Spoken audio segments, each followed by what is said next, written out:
इथं सहल गेली होती. सहलीमध्ये सर आणि ती मुलगी सर तिथं उभे होते, म्हणजे आईस्क्रीमच्या त्याच्यापाशी सर उभे होते आणि तिथं ती मुलगी स्वतः रडत आली. सरांना म्हणली सर मला घोड्यावर बसवायचे.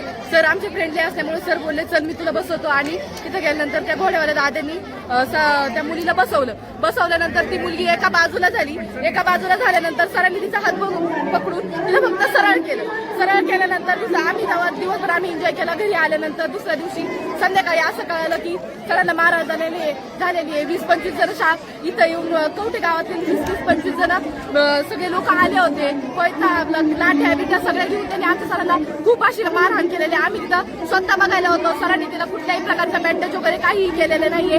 फक्त आरोपींनी स्वतःला वाचवण्यासाठी हे बघते काही जे आहे ते आरोप आमच्या सरांवर टाकले. सरांची अवस्था इतकी बिकट आहे की त्यांचं जे ऑपरेशन आहे त्याचं ऑपरेशन झालेलं आहे सरांचं. त्या सरांना इतकं मारलंय तर डॉक्टर बोलले याची चांगल्याची सुद्धा गॅरंटी नाही. इतकं आमच्या सरांना मारहाण केलेलं. 3 वर्षाचा सरांचा आमचा अनुभव आहे. सर असे नाहीये आम्ही स्वतः विश्वासाने म्हणतोय.